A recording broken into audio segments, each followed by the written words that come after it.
తెలుగు సాహిత్యంలో వచ్చినటువంటి మరొక కవితా ఉద్యమం చేతనావర్తం. చేతనావర్తం కవులు వరంగల్ ప్రాంతం నుండి వచ్చినటువంటి వారు. వీరిలో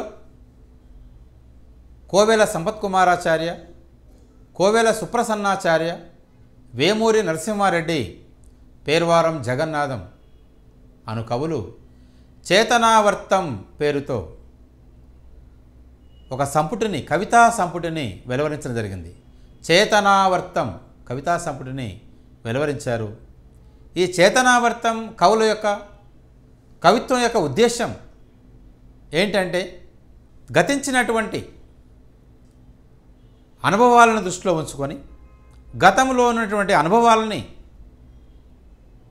ఆధారంగా చేసుకొని వర్తమాన విషవలయాల్ని ఛేదించుకొని భవిష్యత్ ఆశాంచలాల వైపుకు చేతులు చాచడమే చేతనావర్తం కవిత్వం యొక్క ప్రధాన ఉద్దేశం అని అంటారు వీళ్ళు. అంటే గతాన్ని మర్చిపోవద్దు, వర్తమానంలో ఉన్న సమస్యల్ని ఏగరు పెట్టాల్సిందే. అటు గతం, ఇటు వర్తమానం, తర్వాత భవిష్యత్తులో మనం ఏ విధంగా నడుచుకోవాలి, భవిష్యత్తు వైపు మనం ఏ విధంగా పురోగమించాలి అనేటువంటి ఒక చక్కని సందేశాన్ని తమ రచనల ద్వారా అందించినటువంటి కవులు చేతనావర్తం కవులు. ఈ చేతనావర్తం కవుల్లో కోవెల సంపత్ కుమారాచార్య కావచ్చు, సంపత్ కుమారాచార్య, అదేవిధంగా సుప్రసన్నాచార్య, వేమూరి నరసింహారెడ్డి, పేర్వారం జగన్నాథం, వీరు నలుగురు చేతనావర్తం కవులుగా ప్రసిద్ధిగాంచిన వారు.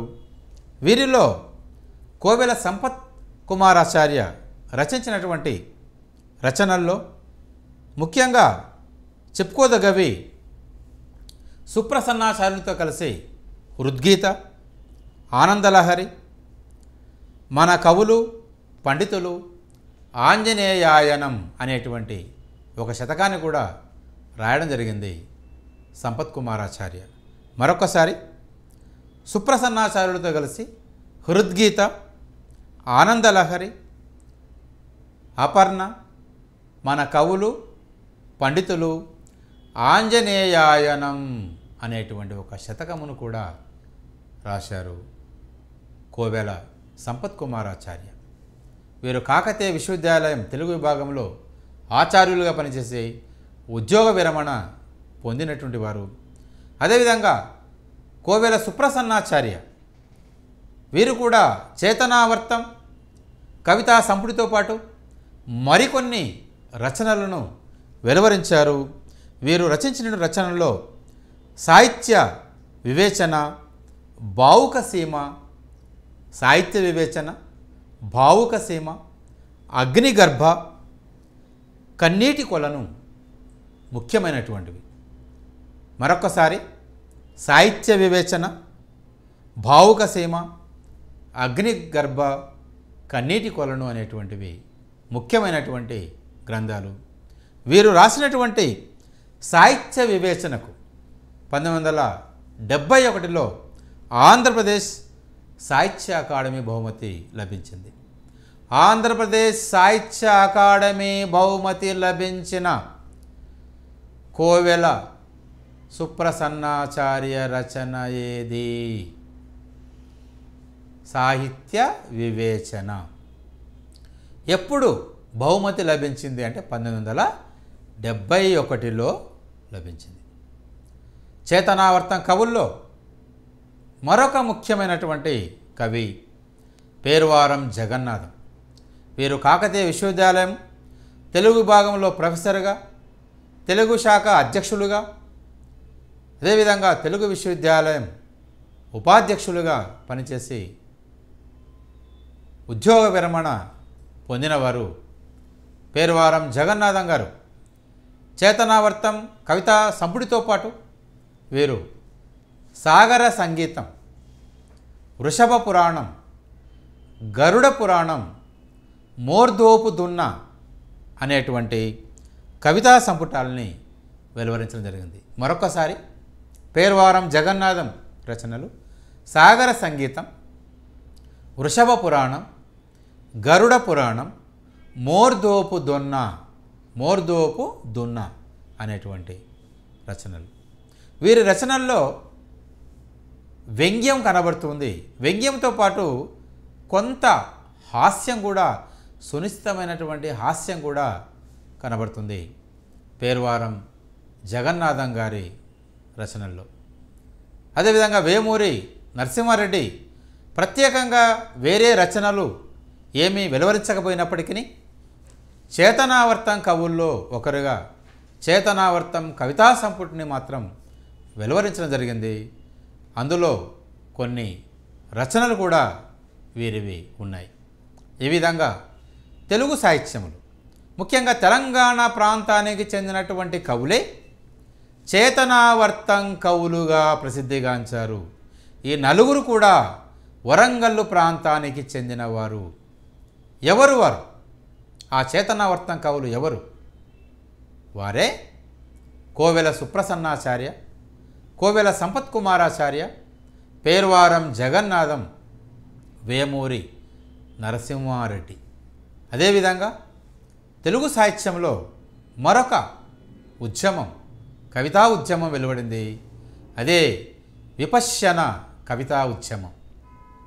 విపశ్యన కవులుగా ప్రసిద్ధిగాంచినటువంటి వారు గుంటూరు యేసుపాదం, గుడిహాలం రఘునాథం, సుంకిరెడ్డి నారాయణరెడ్డి.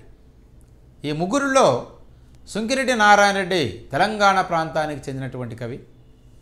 అంటే విపశ్యన కవుల్లో ప్రధానంగా చెప్పుకోదగ్గ కవి డాక్టర్ సుంకిరెడ్డి నారాయణరెడ్డి.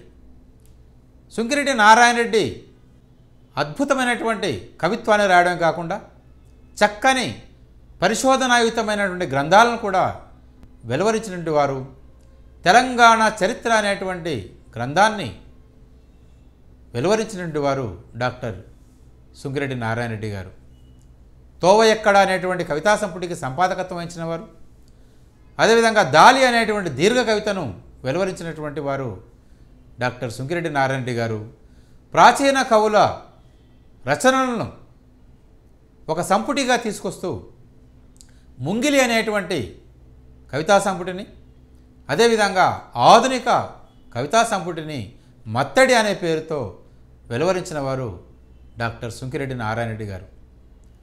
రాష్ట్ర ప్రభుత్వం ఏర్పడిన తర్వాత మొట్టమొదటిసారిగా అవతరణ దినోత్సవాల సందర్భంగా రాష్ట్ర ప్రభుత్వం సుంకిరెడ్డి నారాయణరెడ్డి గారిని సత్కరించడం జరిగింది. రాష్ట్ర ప్రభుత్వ పురస్కారం ఇచ్చి గౌరవించడం జరిగింది డాక్టర్ సుంకిరెడ్డి నారాయణరెడ్డి గారిని. ఇలా విపశ్యన కవుల్లో ఒకరుగా ప్రసిద్ధిగాంచిన వారు. శ్రీకాకుళంలో శ్రీకాకుళ సాహితీని ఏర్పాటు చేయడం కాకుండా నల్లగొండలో నీలగిరి సాహితీని ఏర్పాటు చేసి అనేకమైన అస్తిత్వ ఉద్యమాలు రావడానికి ప్రధాన కారకులైన వారు డాక్టర్ సుంకిరెడ్డి నారాయణరెడ్డి. ముఖ్యంగా దళిత బహుజన ఉద్యమం కావచ్చు, ముస్లిం మైనార్టీ వాదం కావచ్చు, ఇలాంటి వాదాలు రావడానికి ప్రధాన కారకులైన వారు డాక్టర్ సుంకిరెడ్డి నారాయణరెడ్డి గారు. ఆ తర్వాత చెప్పుకోదగ్గ ఉద్యమం దళిత కవితా ఉద్యమం. ఇవన్నీ కూడా ఈ అభ్యుదయ కవిత్వ ఉద్యమం అన్నా, దిగంబర కవితా ఉద్యమం అన్నా, చేతనావర్తం అన్నా, విపశ్యన కవితా ఉద్యమం అన్నా, ఇవన్నీ ఒక్కొక్క ఆశయంతో వచ్చినటువంటి ఉద్యమాలు. ఆయా ప్రాంతాల్లో ప్రజల అభిరుచులకు అనుగుణంగా, అప్పటి సామాజిక అవసరాలకు అనుగుణంగా వచ్చినటువంటి ఉద్యమాలు. ఒక పరిమితమైనటువంటి స్థాయిలో వచ్చినటువంటి ఉద్యమాలు. అయితే ఈ ఉద్యమాల వెనుక ఉన్నదంతా కూడా మానవతావాదమే కనబడుతుంది. ఇవన్నీ, ఈ అస్తిత్వ ఉద్యమాలన్నీ కూడా ఒక నది పైన తరలిపోయేటువంటి అలల్లాంటివి అనుకున్నప్పుడు, నదీ తరంగాల్లాంటివి అనుకున్నప్పుడు, ఆ అలలకు సమాంతరంగా కిందుగా ప్రవహించేటువంటి జలము లాంటిదే, నదీ జలం వంటిదే మానవతావాదం. ఎక్కడైనా సరే, ఏ ఇజములోనైనా సరే అది ఏ కవితా ఉద్యమమైనా సరే దానికి అంతర్గతంగా కనిపించేటువంటిది ఏంటంటే మానవతావాదం. మానవతావాదం అనేది ఒక ప్రధానంగా ఒక అంతఃసూత్రంగా పూలదండలో పూల లాంటివి అస్తిత్వ ఉద్యమాలైతే ఆ పూలన్నీ ఒక దండగా ఉండడానికి ప్రధాన కారకమైనటువంటి దారం లాంటిది మానవతావాదం. ఈ మానవతావాదం అంతఃసూత్రంగా ఉండి అనేకమైన ఉద్యమాలు రావడం జరిగింది తెలుగు సాహిత్యంలో. అందులో భాగంగా వచ్చినటువంటిదే దళిత కవిత్వం కూడా. ముఖ్యంగా ఇన్ని ఉద్యమాలు వచ్చినప్పటికీ కూడా అభ్యుదయ కవితా ఉద్యమం, దిగంబర కవితా ఉద్యమం, విప్లవ కవితా ఉద్యమం, చేతనావర్తమన విపశ్యన కవితా ఉద్యమం, ఇలాంటి ఉద్యమాలు వచ్చినప్పటికీ కూడా ఇంకా దళితులు వెనకబడే ఉన్నారు. ఈ అంటరానితనం అనేది పోవడం లేదు. ఆ వివక్ష అనేది ఆ విధంగానే ఉండిపోయింది. కాబట్టి ఇంకా ఎన్నాళ్ళు ఈ వివక్ష, ఎన్నాళ్ళు ఈ అంటరానితనం, ఎన్నాళ్ళు ఈ విధంగా పంచములని, దళితులని, అంటరాని వారని, హరిజనులు అని ఒక ప్రత్యేక తెగగా, ప్రత్యేక సమూహంగా, ప్రత్యేక గుంపుగా మమ్మల్ని సమాజం నుండి వెలివేస్తారు, సమాజం నుండి దూరంగా ఉంచుతారు. దళితులపై జరిగేటువంటి అత్యాచారాలు కావచ్చు, హత్యాకాండలు కావచ్చు, ఒక కారంచేడు, ఒక చుండూరు లాంటి సంఘటనలు, ఈ నేపథ్యంలో దళిత ఉద్యమం అనేది రావడం జరిగింది. ముందుగా తెలంగాణ ప్రాంతంలో దళితుల్ని చైతన్యపరుస్తూ 1906లోనే జగన్ మిత్ర మండలిని స్థాపించిన వాడు భాగ్యరెడ్డి వర్మ. దళితుల చైతన్యం కోసం, దళితుల్ని ఇతర మానవులతో సమానంగా లేదా ఇతర వర్గాలతో సమానంగా చూడాలనే ఉద్దేశంతో ఆది ఆంధ్రులుగా, ఆది హిందువులుగా దళితుల్ని పరిగణించాలని భాగ్యరెడ్డి వర్మ ఎంతగానో ప్రయత్నం చేశారు. దళిత స్పృహ కలిగినటువంటి ఒక సంఘ సంస్కర్తగా ప్రసిద్ధిగాంచిన వారు భాగ్యరెడ్డి వర్మ. తెలంగాణలో తొలి దళిత కవి అని మనం ఇంతకుముందు చెప్పుకున్నాం. ఎవరైనా దున్నా ఇద్దాసు. దున్నా ఇద్దాసు అనేకమైన తత్వాలని ఔపోసన పట్టి, బ్రహ్మంగారి కాలజ్ఞాన తత్వాల్ని, ఈశ్వరమ్మ తత్వాలని ఔపోసన పట్టి చాలా అద్భుతమైనటువంటి తత్వాల్ని ఒక దళితుడుగా జన్మించినప్పటికీ కూడా వేదాలలో చెప్పబడినటువంటి, ఉపనిషత్తులలో చెప్పబడినటువంటి సారాంశాన్ని ఔపోసన పట్టి దళితులకు, బహుజనులకు, సామాన్య మధ్యతరగతి వర్గాల వారందరికీ కూడా ఆ వేద సారాన్ని అందుబాటులోకి తెచ్చినవాడు దున్నా ఇద్దాసు.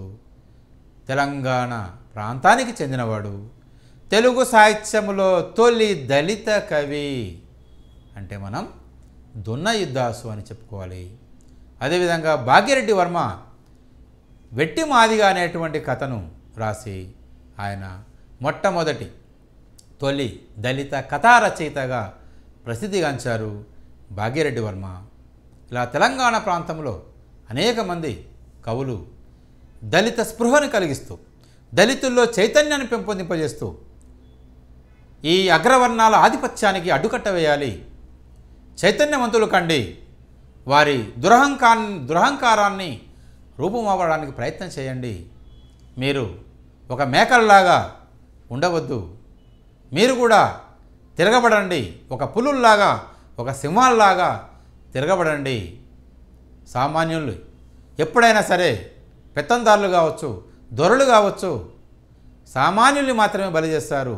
ఒక గొర్రెల్ని, మేకల్ని మాత్రమే బలిస్తారు తప్ప పులుల్ని బలివ్వరు అని అంబేద్కర్ చెప్పినట్లుగానే ఈ దళిత కవులు కూడా మనం ఒక మేకల్లాగా, ఒక గొర్రెల్లాగా ఉండొద్దు, పులుల్లాగా, సింహాల్లాగా తిరగబడాలి అని చైతన్యం కలిగించినటువంటి కవులు దళిత కవులు, రచయితలు. ఇలాంటి రచనలు చేసినటువంటి దళిత కవుల్లో ముఖ్యంగా చెప్పుకోదగ్గ కవులు భాగ్యరెడ్డి వర్మ, బోయజంగయ్య, బిఎస్ రాములు, కాలువ మల్లయ్య, వేముల ఎల్లయ్య, భూతముత్యాలు, కదిరె కృష్ణ, జాజుల గౌరి, మాస్టార్జీ, సతీష్ చందర్, ఇలా చాలామంది కవులు దళిత స్పృహను కలిగిస్తూ ముందుగా తాము దళిత స్పృహను కలిగి ఉండి, వీళ్ళందరూ కూడా ఒట్టిగా రాయలేదు కవిత్వం, ముందు తాము దళిత స్పృహను కలిగి ఉండి అంబేద్కర్ భావజాలాన్ని, అదేవిధంగా జ్యోతిబా పూలే భావజాలాన్ని పూర్తిగా అధ్యయనం చేసి ఆ దళిత స్పృహను వంట పట్టించుకొని అద్భుతమైనటువంటి కవిత్వాన్ని రాసిన వారు, దళిత స్పృహను కలిగించినటువంటి వాళ్ళు వీళ్ళంతా కూడా.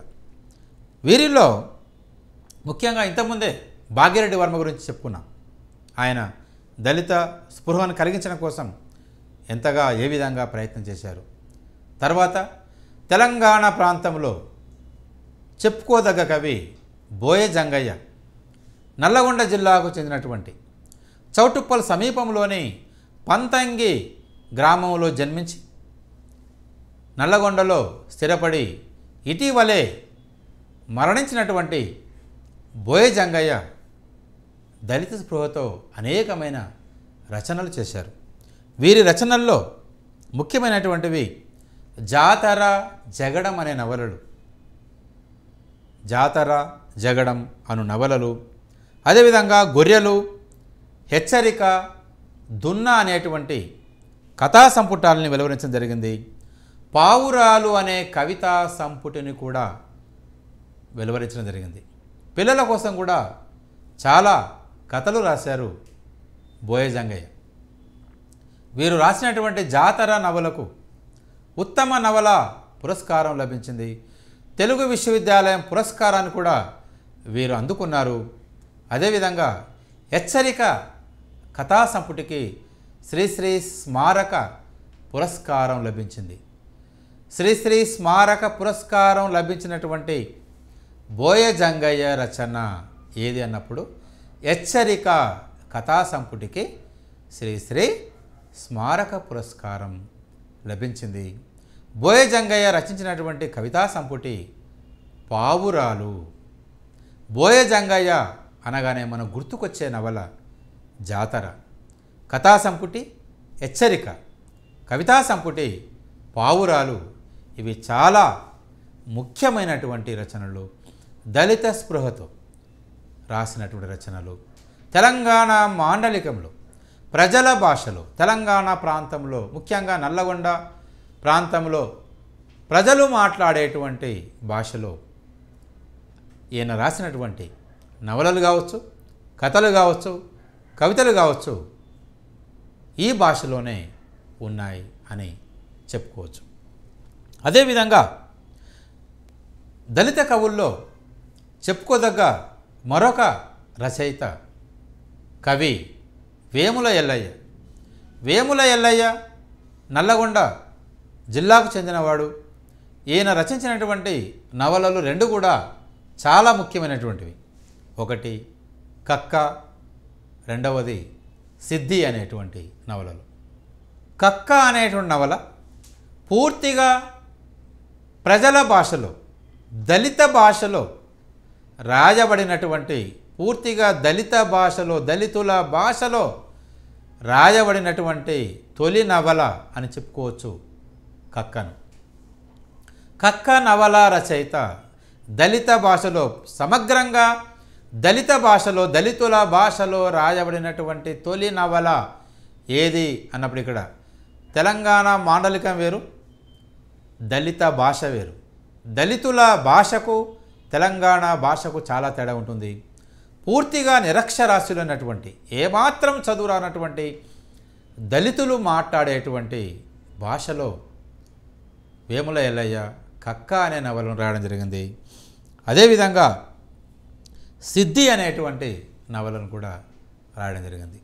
ఆ తర్వాత భూతముత్యాలు రచించినటువంటి నవలలు ముఖ్యంగా మాలల యొక్క జీవితాన్ని, మాలల దయనీయమైన జీవితాన్ని, మాలలు ఎదుర్కొంటున్నటువంటి అనేకమైన సమస్యల్ని, సమాజంలో మాలలు కూడా ఏ విధంగా వివక్షకు గురవుతున్నారు అనేటువంటి విషయాలని తెలియజేస్తూ భూతముత్యాలు అద్భుతమైన రచనలు చేయడం జరుగుతుంది. వారు రాసినటువంటి నవలల్లో సూర, పురుడు, మొగిలి అనేటువంటి నవలలు ముఖ్యమైనవి. భూతముత్యాలు రచించిన నవలల్లో సూర, పురుడు, మొగిలి. ఇటీవలే మొగిలి అనే నవల ఆవిష్కరించడం జరిగింది. అదేవిధంగా వీరు రచించినటువంటి దళిత కవితా సంపుటి దుగిలి, అదేవిధంగా కథా సంపుటి బేగరి కథలు. బేగరి కథలు రచయిత ఎవరు అన్నప్పుడు భూతముత్యాలు అని చెప్పుకోవాలి. అదేవిధంగా సూర, పురుడు, మొగిలి అను నవలల రచయిత భూతముత్యాలు. దుగిలి అనేటువంటి కవితా సంపుటి రచయిత ఎవరు అన్నప్పుడు భూతముత్యాలు అని చెప్పుకోవాలి. అదేవిధంగా దళిత కవుల్లో చెప్పుకోదగ్గ కవులు జాతశ్రీ. ఈయన రచించినటువంటి నవల బలి పశువు అనే నవల. బలి పశువు నవలను రచించినటువంటి వాడు జాతశ్రీ. కదిరి కృష్ణ రచించినటువంటి నవల వెదురు పొదలు. అనిచెట్టి రచించినటువంటి రచన మట్టి బంధం. మట్టి బంధం అనేటువంటి రచన అనిచెట్టి రాయడం జరిగింది. అదేవిధంగా జాజుల గౌరి రచించినటువంటి కథా సంపుటి మన్నుబువ్వ. మన్నుబువ్వ కథా సంపుటిని రచించినటువంటి రచయిత్రి ఎవరు అంటే జాజుల గౌరి. దళిత స్పృహతో రచించినటువంటి రచన కథా సంపుటి మన్నుబువ్వ. ఈ మన్నుబువ్వ కథా సంపుటి రచయిత్రి ఎవరంటే జాజుల గౌరి. జాజుల గౌరి రచించినటువంటి కథా సంపుటి ఏది? మన్నుబువ్వ. అంతేకాకుండా ఈమె 2 నవలలు కూడా రాయడం జరిగింది. అవే మన్నుబిడ్డ వాయినం. మన్నుబిడ్డ వాయినం. మన్నుబువ్వ కథా సంపుటి, మన్నుబిడ్డ నవల. చూడండి ఇక్కడ మన్ను మన్ను 2 మన్ను పదంతో మొదలవుతాయి.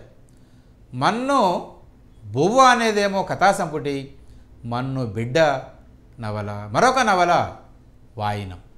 జాజుల గౌరి రచించినటువంటి నవలలు ఒకటి మన్నుబిడ్డ, రెండవది వాయినం.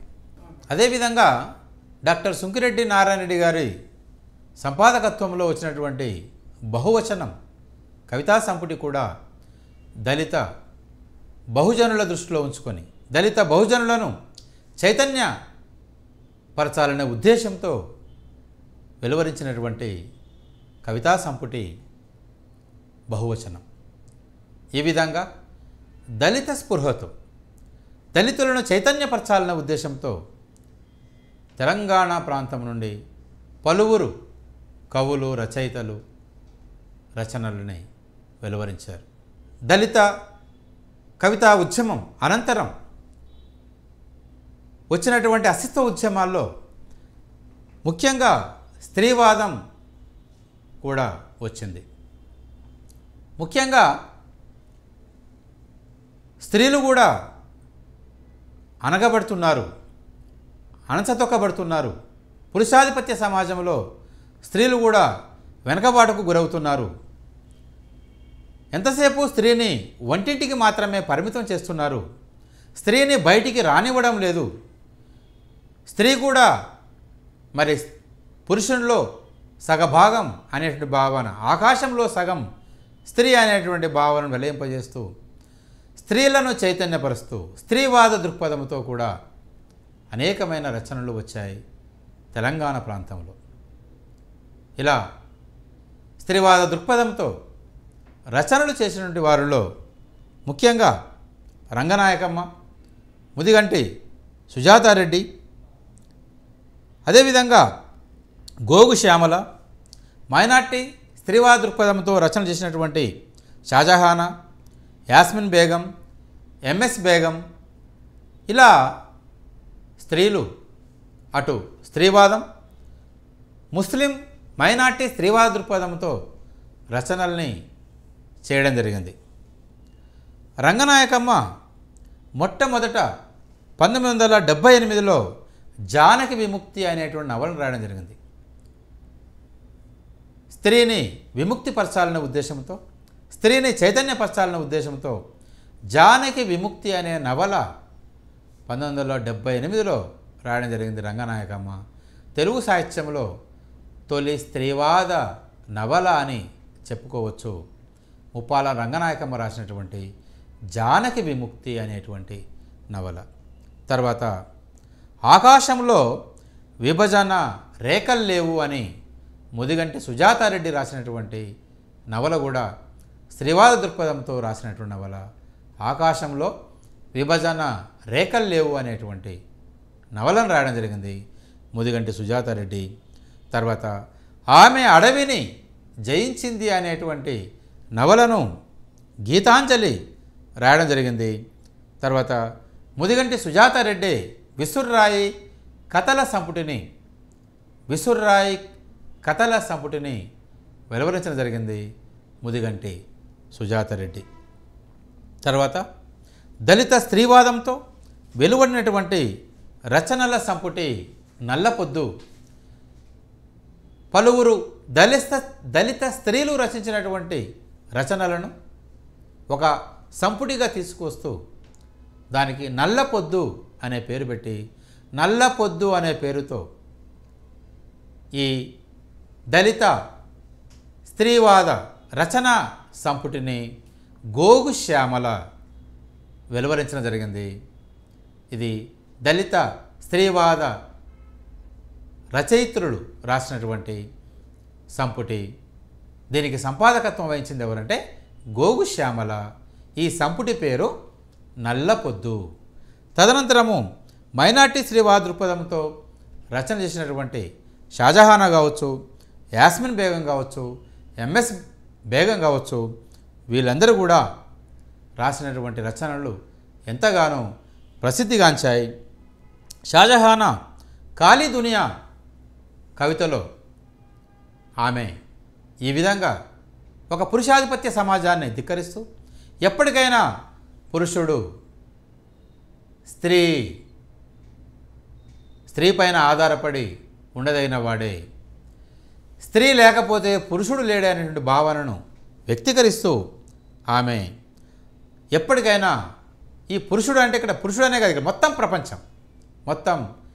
ప్రపంచమంతా ఎప్పటికైనా నా రొమ్ము తాగుతున్న బిడ్డే, ఈ ప్రపంచమంతా ఎప్పటికైనా నా రొమ్ము తాగుతున్న బిడ్డే అని ఇక్కడ ముఖ్యంగా పురుషాధిపత్య భావజాలాన్ని ధిక్కరిస్తూ పురుషుడు నేను అది ఇది అని ఒక ఆధిపత్య దురహంకార భావజాలంతో మిడిసిపడుతూ ఉంటాడు. కానీ ఒక స్త్రీకి బిడ్డయే, స్త్రీ చనుబాలు దాగి పెరిగినటువంటి వాడే అనేటువంటి భావాన్ని వ్యక్తీకరించడం ముఖ్యంగా స్త్రీవాద కవులైన రచయితలైన పురుషునితో పాటు స్త్రీ కూడా సమానమైనటువంటి అవకాశాలని అందిపుచ్చుకోవాలని, అదేవిధంగా పురుషునితో పాటు స్త్రీని కూడా సమానంగా భావించాలి అని, ఇక్కడ పురుషుడు పుడితే మగపిల్లవాడు పుడితే ప్లస్ అనే భావనను, ఆడపిల్ల పుడితే మైనస్ అనే భావనను పూర్తిగా తొలగించుకోవాలని, స్త్రీ పురుషులు ఇద్దరు సమానమైన భావాన్ని తమ రచనల ద్వారా వ్యక్తీకరించిన వారు స్త్రీవాద కవులు, రచయిత్రులు. ఆ తర్వాత ముస్లిం మైనారిటీ వాదం తెలుగు సాహిత్యంలో వచ్చింది. ఎప్పుడైతే బాబరీ మసీద్ విధ్వంసానికి గురైందో, గుజరాతులో అనేకమైన అల్లర్లు చెలరేగాయో, ముస్లిం మైనారిటీలపైన అత్యాచారాలు జరిగాయో, ఈ దేశంలో ముస్లింలకు ఉనికి లేదు అనేటువంటి భావన, ఒక అభద్రతా భావన కలిగినటువంటి సందర్భంలో ముస్లింల్ని చైతన్యపరుస్తూ ముస్లిం మైనారిటీ వాదంతో తెలంగాణ ప్రాంతంలో మొత్తం తెలుగు ప్రాంతాల్లో ముస్లిం వాద స్పృహను కలిగిస్తూ తమ ఉనికిని కాపాడుకోవడం కోసం ఇక్కడి కవులు, రచయితలు రచనలు చేయడం జరిగింది. ఆ విధంగా రచనలు చేసినటువంటి ముస్లిం వాద కవులు, రచయితల్లో ముఖ్యులు అఫ్సర్, అలీ, స్కైబాబా, యాకూబ్, ఖాదర్ మొహిద్దీన్, షాజహానా, దిలావర్, సలీం మొదలగు వారు. వీరంతా ముస్లిం వాదాన్ని తమ కవిత్వం ద్వారా, తమ రచనల ద్వారా ప్రచారం చేయడం జరిగింది. సలీం రచించినటువంటి వెండి మేఘం తెలుగు సాహిత్యంలో తొలి నవల అని చెప్పుకోవచ్చు. తెలుగు సాహిత్యంలో తొలి ముస్లింవాద నవల, తెలుగు సాహిత్యంలో తొలి ముస్లింవాద నవల ఏది అన్నప్పుడు వెండి మేఘం. ఈ వెండి మేఘం నవల రచయిత ఎవరు అన్నప్పుడు సలీం. అదేవిధంగా తెలంగాణ ప్రాంతంలో వెలువడిన మొదటి ముస్లింవాద కవితా సంకలనం, తెలంగాణ ప్రాంతంలో వచ్చినటువంటి మొట్టమొదటి ముస్లింవాద కవితా సంకలనం ఏది అంటే జల్జల. ఈ జల్జల కవితా సంకలనం సంపాదకుడు స్కైబాబా. జల్జల కవితా సంకలనం సంపాదకుడు స్కైబాబా. తొలి ముస్లింవాద కవితా సంకలనం, తెలంగాణ ప్రాంతంలో వెలువడినటువంటి తొలి ముస్లింవాద కవితా సంకలనం ఏది? జల్జల. జల్జల అనగా అర్థం భూకంపం. జల్జల అనగా అర్థం ఏంటి? భూకంపం. ఈ జల్జల కవితా సంకలనానికి సంపాదకుడుగా వ్యవహరించినవాడు స్కైబాబా. అదేవిధంగా ఈ ముస్లింవాద స్పృహతో ఇంకా అనేకమైన రచనలు చేసినటువంటి వారు ఉన్నారు. షాజహానా కావచ్చు, అదేవిధంగా అలీ కావచ్చు, యాస్మిన్ బేగం కావచ్చు, వీళ్ళందరూ కూడా ముస్లింవాద స్పృహతో రచనలు చేసిన వారే. స్కైబాబా సంపాదకత్వంలో వచ్చినటువంటి మరొక కథా సంకలనం, కవితా సంకలనం జల్జల అయితే కథా సంకలనం వతన్. కథా సంకలనం పేరు వతన్. వతన్ అను కథా సంకలనం ఏ వాదమునకు సంబంధించినది, ఏ అస్తిత్వ ఉద్యమానికి సంబంధించినది అని అడిగే అవకాశం లేకపోలేదు. ఇది ముస్లిం మైనార్టీ వాదానికి సంబంధించిన కథా సంకలనం ఏది అన్నప్పుడు వతన్. వతన్ కథా సంకలనానికి సంపాదకత్వం వహించిన వాడు స్కైబాబా. ముస్లిం మైనార్టీ వాదం కలిగినటువంటి, అలాంటి స్పృహను కలిగిస్తున్నటువంటి రచనల్లో ముఖ్యంగా జల్జల, వతన్, అదేవిధంగా వెండి మేఘం, ఇలా అనేకమైన రచనలు ఇవాళ ముస్లిం సమాజాన్ని చైతన్యపరుస్తున్నాయి. అదే స్పృహతో పలువురు కవులు, కవయిత్రులు, రచయితలు రచనలు చేస్తూ ఉన్నారు. తొలి ముస్లింవాద కవితా సంకలనం ఏది? తెలంగాణ ప్రాంతంలో వెలువడినటువంటి తొలి ముస్లింవాద కవితా సంకలనం ఏది అన్నప్పుడు జల్జల. తొలి కథా సంకలనం ఏది అన్నప్పుడు వతన్. జల్జల కవితా సంకలనానికి సంపాదకత్వం వహించిన వాడు స్కైబాబా. వతన్ కథా సంకలనానికి సంపాదకత్వం వహించిన వాడు కూడా స్కైబాబా అనేటువంటి విషయాల్ని గుర్తుంచుకోవాలి. తర్వాత తెలంగాణ ప్రాంతీయ అస్తిత్వ ఉద్యమం. ఒక ప్రాంతం వెనుకబాటు గురైనప్పుడు ఇప్పటి వరకు వచ్చినటువంటి ఉద్యమాలన్నీ కూడా ఒక వర్గం లేదా ఒక సమాజం, వెలివేయబడిన సమాజం లేదా ఒక జాతి, ఇలా ఒక వర్గము లేదా ఒక జాతి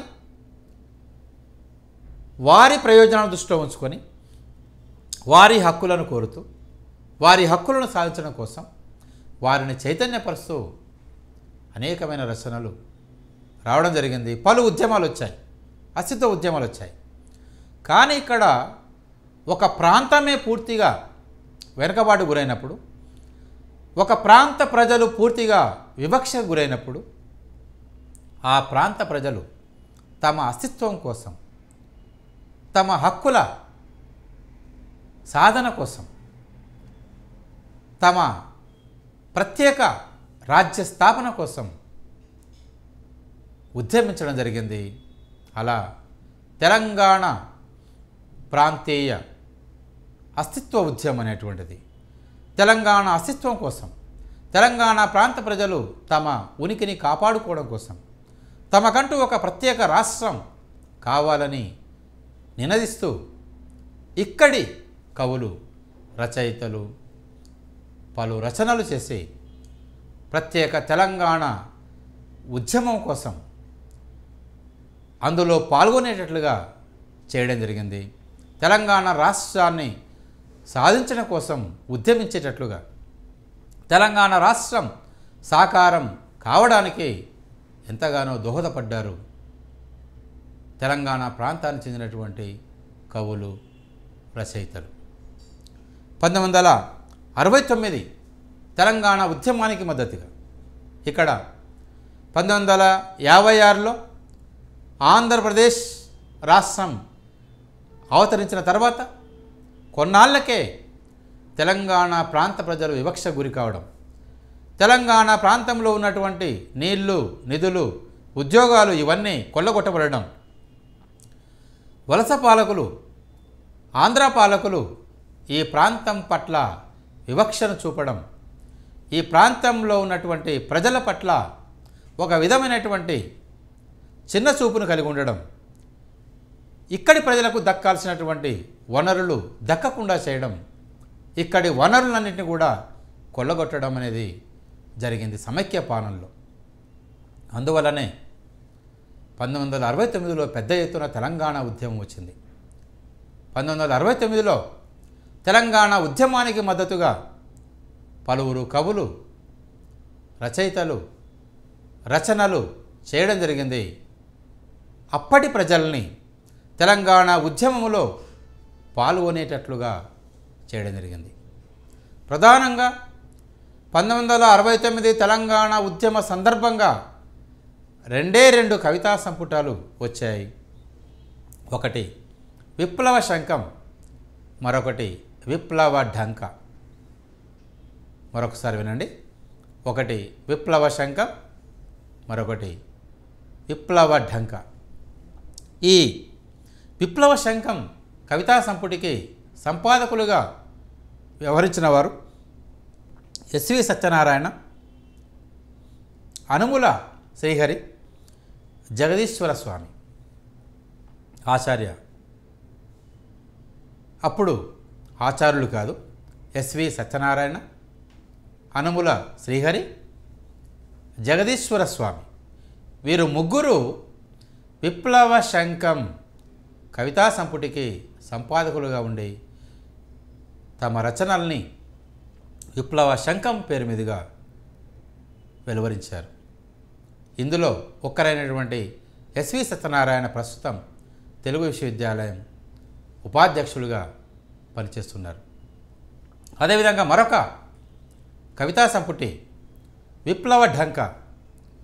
ఈ విప్లవ ఢంక కవితా సంపుటిని వెలువరించిన వారు రుక్నుద్దీన్ యాదగిరి. విప్లవ ఢంక తెలంగాణ ఉద్యమ కవితా సంపుటిని వెలువరించిన వారు ఎవరు? తెలంగాణ ప్రాంతీయ అస్తిత్వ ఉద్యమంలో 1969 తెలంగాణ ఉద్యమంలో ముఖ్యంగా రెండు కవితా సంపుటాలు వచ్చాయి. ఒకటి విప్లవ శంఖం, మరొకటి విప్లవ ఢంక. విప్లవ శంఖానికి సంపాదకులుగా అనుముల శ్రీహరి, ఎస్వి సత్యనారాయణ, జగదీశ్వర స్వామి. విప్లవ ఢంకాకు సంపాదకులుగా రుక్నుద్దీన్ యాదగిరి. వీరిద్దరూ ఈ విప్లవ ఢంక అనేటువంటి కవితా సంపుటిని వెలువరించడం జరిగింది. తర్వాత 1969 తెలంగాణ ఉద్యమం ఎగిసిపడి లేచి పడిన కెరటంలాగా అది చల్లబడిపోయింది. ఆ తర్వాత అంటే వలస పాలకుల యొక్క కుట్ర ఫలితంగా అనేకమైన జిమ్మిక్కుల ఫలితంగా తెలంగాణ ఉద్యమంలో సుమారు 369 మంది విద్యార్థులు బలిదానం గావించబడ్డారు. తెలంగాణ ఉద్యమం నీరుగారిపోయింది. తెలంగాణ రాష్ట్రం సాకారం కాలేదు. అయినా అది నివురుగప్పిన నిప్పుల తెలంగాణ స్పృహతో పలువురు కవులు, పలువురు రచయితలు రచనలు చేస్తూనే ఉన్నారు. ఆ విధంగా తెలంగాణ కవులు, రచయితలు తెలంగాణ అస్తిత్వ స్పృహతో అనేకమైన రచనలు చేసిన వారు నందిని సిద్ధారెడ్డి అధ్యక్షతన, నందిని సిద్ధారెడ్డి అధ్యక్షులుగా, వేణు సంకోజు ప్రధాన కార్యదర్శిగా తెలంగాణ రచయితల వేదిక అనేది ఏర్పడింది. ఈ తెలంగాణ రచయితల వేదిక పక్షాన తెలంగాణ కవుల్ని, రచయితల్ని సమీకరించి తెలంగాణ స్పృహను కలిగిస్తూ సమైక్య పాలనలో తెలంగాణకు ఎప్పుడు కూడా న్యాయం జరగదు, తెలంగాణ ప్రాంతంలో ఉన్నటువంటి ప్రజాప్రతినిధులు సమైక్య పాలకుల మోచేతి నీళ్లకు ఆశపడి ఇక్కడి ప్రాంతం ప్రజలకు అన్యాయం చేస్తూ వస్తున్నారని భావించి మనం ఈ నాయకులకు సమాంతరంగా ప్రజల్లో ఉద్యమ స్పృహను కలిగించాలనే ఉద్దేశంతో అనేకమైన వేదికలు ఏర్పడ్డాయి.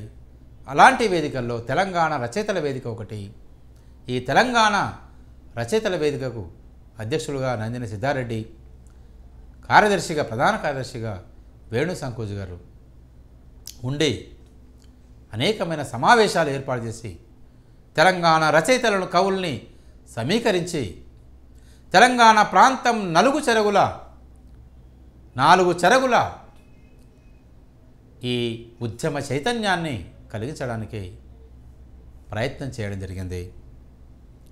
అదేవిధంగా సురేంద్రరాజు, సుంకిరెడ్డి నారాయణ రెడ్డి, అనిశెట్టి రజిత, మల్లేపల్లి లక్ష్మయ్య, స్కై బాబాలు కన్వీనర్లుగా తెలంగాణ సాంస్కృతిక వేదిక అనేది కూడా ఏర్పడింది. సురేంద్రరాజు, సుంకిరెడ్డి నారాయణ రెడ్డి, అనిశెట్టి రజిత, మల్లేపల్లి లక్ష్మయ్య, స్కై బాబాలు కన్వీనర్లుగా తెలంగాణ సాంస్కృతిక వేదిక. ఒకవైపు తెలంగాణ రచయితల వేదిక, మరొకవైపు తెలంగాణ సాంస్కృతిక వేదిక, అదేవిధంగా సింగిడి, ఇలా పలు వేదికలు తెలంగాణ ఉద్యమ స్పృహ, తెలంగాణ అస్తిత్వ ఉద్యమాన్ని నలుదిశలా వ్యాపింప చేస్తూ అనేకమైన రచనల్ని వెలయింపజేయడం, పలు సమావేశాలని నిర్వహింపజేయడం జరిగింది. అదేవిధంగా నల్లవలస రచయితలైనటువంటి శివకుమార్, రఘునాథం, సుంకిరెడ్డి నారాయణ రెడ్డిలు కలిసి నల్లవలస అనేటువంటి కవితా సంపుటిని కూడా వెలువరించడం జరిగింది. ఇక తెలంగాణ మలిదశ ఉద్యమానికి సంబంధించి వెలువడిన తొలి కవితా సంకలనం 2001లో తెలంగాణ మలిదశ ఉద్యమానికి సంబంధించినటువంటి తొలి కవితా సంకలనం పొక్కిలి సుమారు 129 మంది కవులతో 129 మంది కవులు రచించినటువంటి కవితల్ని పొక్కిలి అనే పేరు మీదుగా ఒక కవితా సంకలనాన్ని జూలూరి గౌరీశంకర్ తన సంపాదకత్వంలో వెలువరించడం జరిగింది. జూలూరి గౌరీశంకర్ సంపాదకత్వంలో వెలువడినటువంటి తెలంగాణ మలిదశ ఉద్యమానికి సంబంధించినటువంటి కవితా సంకలనం సూరవరం ప్రతాపరెడ్డి 354 మంది కవులతో గోలకొండ కవుల సంచికను వెలువరించారు. అది మొట్టమొదటి తెలంగాణ ప్రాంతానికి చెందినటువంటి కవితా సంపుటి, అది కవుల సంచిక. ఆ తర్వాత చెప్పుకోదగ్గ కవితా సంపుటి ఏదంటే పొక్కిలి. 129 మంది కవులు రచించినటువంటి కవితల్ని ఒక సంపుటిగా వెలువరిస్తూ పొక్కిలి అనే పేరుతో జూలూరి గౌరీశంకర్ తన సంపాదకత్వంలో తీసుకొని రావడం జరిగింది. ఇది 2001లో పొక్కిలి అనేటువంటి కవితా సంకలనం రావడం జరిగింది. తర్వాత డాక్టర్ సుంకిరెడ్డి నారాయణ రెడ్డి, సురేంద్రరాజు సంపాదకులుగా మత్తడి అనేటువంటి కవితా సంపుటిని ఆధునిక కవుల వివరాలతో వారు రాసినటువంటి కవితలను ఒక సంకలనంగా తీసుకొస్తూ మత్తడి అనేటువంటి కవితా సంకలనాన్ని తీసుకొని వచ్చిన వారు డాక్టర్ సుంకిరెడ్డి నారాయణ రెడ్డి, అదేవిధంగా సురేంద్రరాజు అనేటువంటి కవులు. తెలంగాణ ఇతివృత్తంతో అనేకమైన రచనలు వచ్చాయి. తెలంగాణ ఉద్యమ నేపథ్యంగా తెలంగాణ ఇతివృత్తంతో జూలూరి గౌరీశంకర్ అనేకమైన దీర్ఘ కవితలు రాయడం జరిగింది. దీర్ఘ కవితలు రాయడంలో దిట్ట అని ప్రసిద్ధిగాంచిన వాడు జూలూరి గౌరీశంకర్. పొక్కిలి అనేటువంటి కవితా సంకలనాన్ని వెలువరించడమే కాకుండా అనేకమైన దీర్ఘ కవితలను రాసినవాడు జూలూరి గౌరీశంకర్. తెలంగాణ ఇతివృత్తంతో వెలువడిన రచనల్లో డాక్టర్ సుంకిరెడ్డి నారాయణ రెడ్డి రాసినటువంటి దాలి అనేటువంటి దీర్ఘ కవిత కావచ్చు, అల్లం నారాయణ రాసినటువంటి యాది మనాది అనేటువంటి రచన కావచ్చు, మునాస వెంకట్ రాసినటువంటి వర్జి యన అనేటువంటి కవితా సంపుడులు కావచ్చు, గ్యార యాదయ్య రాసినటువంటి ఎర్కోషి అనేటువంటి కవితా సంపుటి రచయిత గ్యార యాదయ్య. అదేవిధంగా కాసల ప్రతాపరెడ్డి రాసినటువంటి గుక్క, తర్వాత స్కై బాబా సంపాదకత్వంలో వచ్చినటువంటి జాగో జగావో అనేటువంటి కవితా సంకలనం, స్కై బాబా సంపాదకత్వంలో వచ్చినటువంటి జాగో జగావో అనేటువంటి కవితా సంకలనం కావచ్చు. తర్వాత సింగిడి తెలంగాణ రచయితల సంఘం ఆధ్వర్యంలో వచ్చినటువంటి క్విట్ తెలంగాణ అనేటువంటి కవితా సంకలనం. ఇవన్నీ కూడా తెలంగాణ ఇతివృత్తంతో వెలువడినటువంటి రచనలే. తెలంగాణ అస్తిత్వం కోసం, తెలంగాణ ప్రజల కన్నీటిని త్రోడడం కోసం, ఇక్కడ ఉన్నటువంటి నీళ్లను, నిధులను, ఉద్యోగాలను కోల్పోకుండా దక్కించుకోవడం కోసం, తెలంగాణ రాష్ట్రం సాకారం చేసుకోవడం కోసం వెలువడినటువంటి రచనలు ఇవన్నీ. అదేవిధంగా మంజీరా రచయితల సంఘం కూడా తెలంగాణ ఉద్యమ స్పృహతో పలు రచనలను, సంపుటాలను వెలువరించడం జరిగింది. తెలంగాణ ఉద్యమ స్పృహను కలిగించడం జరిగింది. ముఖ్యంగా తెలంగాణ లొల్లి అనేటువంటి పాటల సంపుటాలను వెలువరించడం జరిగింది. తర్వాత దళిత బహుజన తెలంగాణ అస్తిత్వ ఉద్యమ స్ఫూర్తితో రచనలు చేసిన వారు కూడా చాలామంది ఉన్నారు. ఎటువంటి వారిలో దొడ్డి రామూర్తి రాసినటువంటి బొక్కెన లొల్లి కావచ్చు, నీలి సాహితీ వెలువరించినటువంటి మేమే మొగి అనేటువంటి రచనలు కావచ్చు, ఎం వెంకట్ వర్జి యన లాంటి రచనలు కావచ్చు. ఇవన్నీ కూడా తెలంగాణ ఉద్యమ స్పృహ, దళిత బహుజన స్పృహతో వెలువడినటువంటి రచనలు. తర్వాత తెలంగాణ లొల్లి అనేటువంటి రచన చేసినటువంటి చెరుకు సుధాకర్ తెలంగాణ ఉద్యమంలో ఎనలేని పోరాటం చేసినటువంటి, పీడీ యాక్ట్ కింద అరెస్ట్ గావించబడినటువంటి ఉద్యమ నాయకుడు డాక్టర్ చెరుకు సుధాకర్. ఆయన నకరేకల్ ప్రాంతంలో తన నాయకత్వంలో చేసినటువంటి పోరాటం అమేయమైనటువంటిది, సాటి లేనటువంటిది. ఆయన ఒక కవిగా, ఒక ఉద్యమకారుడుగా, ఒక డాక్టర్గా ఉంటూనే అనేకమైన అస్తిత్వ ఉద్యమాలతో సంబంధాన్ని కలిగి ఉండి తన చుట్టూ ఉన్నటువంటి ప్రజలను చైతన్యపరచడంలో ఎంతగానో కృషి చేసినటువంటి వాడు, చేస్తున్నటువంటి కవి చెరుకు సుధాకర్. తెలంగాణ లొల్లి అనేటువంటి రచన చేసిన వారు చెరుకు సుధాకర్.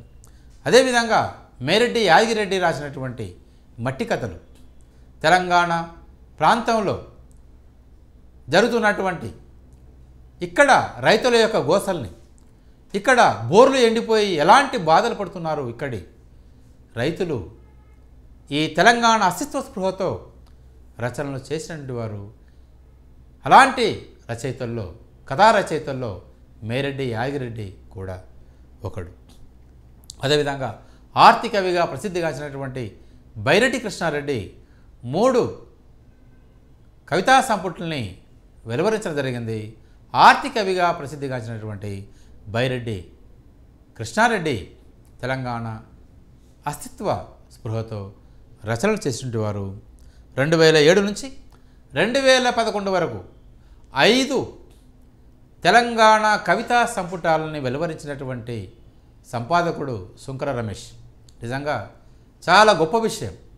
తెలంగాణ ఉద్యమం జరుగుతున్న సందర్భంలో వరుసగా సంవత్సరానికి 1 చొప్పున 5 కవితా సంకలనాలను వెలువరించినటువంటి కవి సంపాదకుడు సుంకర రమేష్.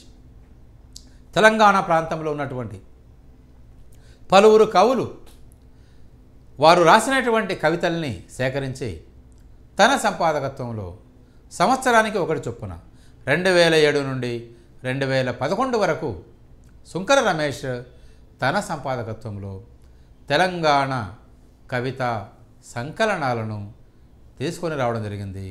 సుంకర రమేష్ చేసినటువంటి కృషి కూడా ఎంతో ఎన్నదగినటువంటిది, అమోఘమైనటువంటిది. ఆ తర్వాత తెలంగాణ ఉద్యమ గీతాల్ని ఆఖరి పోరు అనేటువంటి పేరుతో ఒక కవిత సంపుటిని, ఒక ఆడియో సీడీని వెలువరించినటువంటి కవి డాక్టర్ కృష్ణ కౌండిన్య. ఒకప్పుడు తెల్లవారి పరిపాలనను ధిక్కరిస్తూ మా కొద్దీ తెల్లదొరతనము అని గరిమెల సత్యనారాయణ రాస్తే, మా కొద్దీ నల్లదొరతనము అని కుసుమధర్మన రాస్తే, మా కొద్దీ ఆంధ్ర పెత్తనం అంటూ తెలంగాణ ఉద్యమం జరుగుతున్న సందర్భంలో సకల జనుల సమ్మె మహోధృతంగా కొనసాగుతున్న సందర్భంలో ఒక లెక్చరర్గా పనిచేస్తూ ఉన్నటువంటి ఒక కవిగా, రచయితగా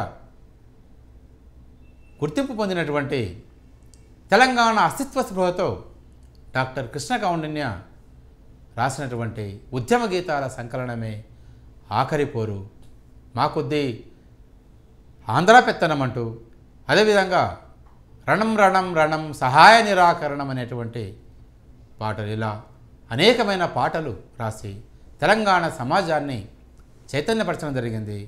అదేవిధంగా ఇంకా ఒక అంబడి వెంకన్న, నల్లగొండ జిల్లా నుండి అంబడి వెంకన్న, ఇంకా చాలా పేరెనికగైనటువంటి కవుల విషయానికి వస్తే అందశ్రీ, గోరిటి వెంకన్న, గద్దర్, గూడ అంజయ్య, రసమయి బాలకిషన్, కోదాటి సీను, ఇలా అనేక మంది కవులు, రచయితలు తమ అద్భుతమైనటువంటి కవిత్వాన్ని పాటలు రాసి తెలంగాణ సమాజాన్ని చైతన్యపరచడం జరిగింది. ఇలా తెలంగాణ అస్తిత్వ ఉద్యమానికి సంబంధించినటువంటి పలువురు కవులు కవిత్వాన్ని రాయడం జరిగింది. రచయితలు రచనలు వెలువరించి తెలంగాణ సమాజాన్ని మేల్కొల్పడం కాదు, ఇక్కడ తెలంగాణ ఉద్యమ ఉన్ముఖుల్ని గావించడమే కాదు, తెలంగాణ రాష్ట్రం సాకారం కావడంలో కూడా సఫలీకృతులయ్యారని చెప్పుకోవచ్చు. గోరిటి వెంకన్న రాసినటువంటి రచనలు ముఖ్యమైనవి ఏకునాదం మోత, రేలపూత, అలసంద్ర వంక అనేటువంటి రచనలు ఎంతగానో ప్రసిద్ధిగాంచాయి. వీరు రాసినటువంటి పాటల్లో చాలా సుప్రసిద్ధమైనటువంటి పాట వాగు ఎండిపోయారు అనేటువంటి పాట కావచ్చు. పల్లె కన్నీరు పెడుతుందో కనిపించని కుట్రల, నా తల్లి బందీ అయిపోతుందో కనిపించని కుట్రల అనేటువంటి పాట నిజంగా పల్లె జీవనం ఏ విధంగా విధ్వంసమైపోతుంది. సమైక్య పాలనలో తెలంగాణ ప్రాంతంలో ఉన్నటువంటి ప్రతి పల్లె తన ఉనికిని కోల్పోయినటువంటి ఆ సందర్భాన్ని కళ్ళకు కట్టినట్టుగా హృదయ విదారకంగా చిత్రీకరించినటువంటి పాట పల్లె కన్నీరు పెడుతుందో అనే పాట గోరటి వెంకన్న రాసినటువంటి పాట. అదేవిధంగా అంబటి వెంకన్న రాసినటువంటి రచనలో జల్లెడు పూలు, కుదురు, ఒడిసెలు అనేటువంటి కవితా సంపుటాలను కూడా వీరు వెలువరించారు. అదేవిధంగా పరవస్థ లోకేశ్వర్ సలాం హైదరాబాద్ అనేటువంటి నవలను కూడా రాయడం జరిగింది.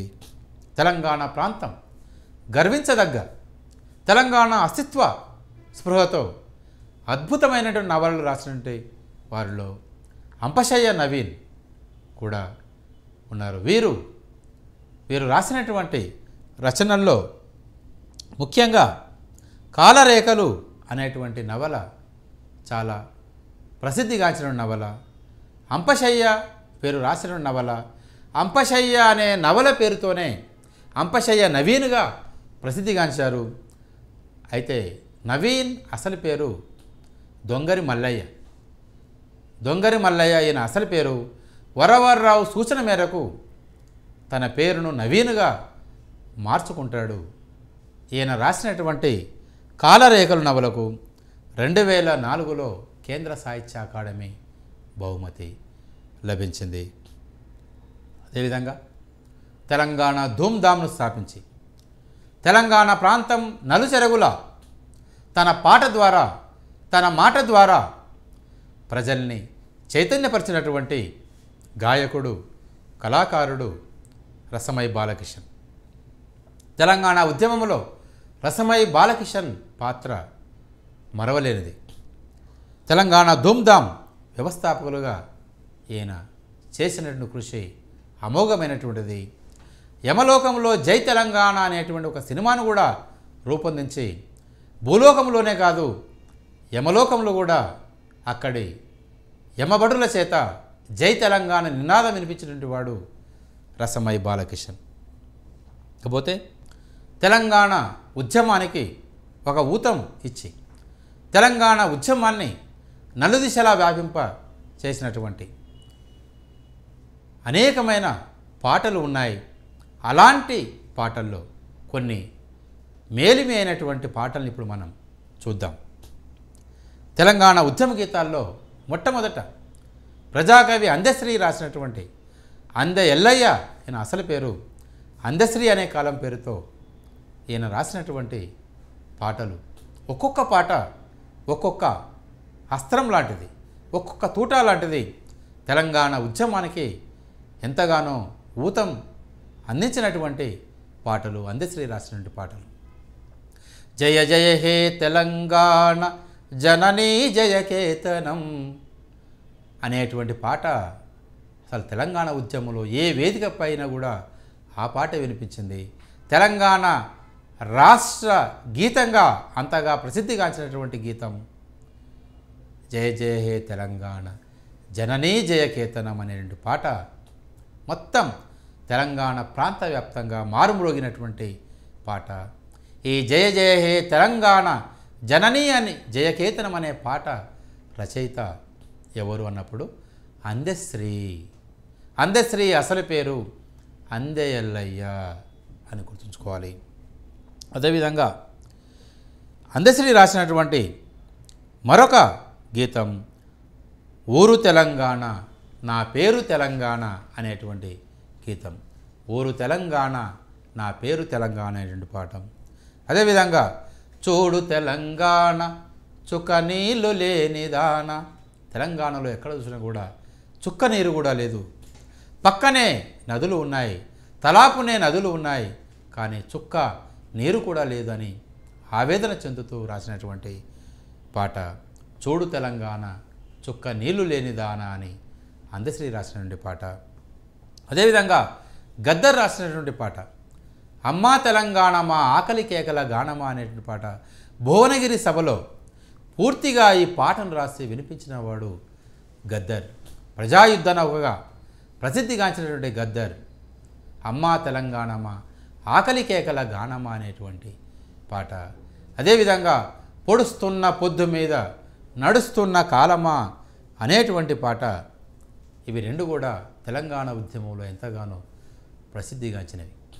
2001 నుండి 2014 వరకు తెలంగాణ రాష్ట్ర సమితిని స్థాపించి తెలంగాణ ఉద్యమం చల్లారకుండా తెలంగాణ ఉద్యమాన్ని ప్రతి గుండెలో రగిలించి తెలంగాణ రాష్ట్రం సాకారం అయ్యేంత వరకు మడమ తిప్పనటువంటి ఉద్యమ నాయకుడు కల్వకుంట్ల చంద్రశేఖరరావు.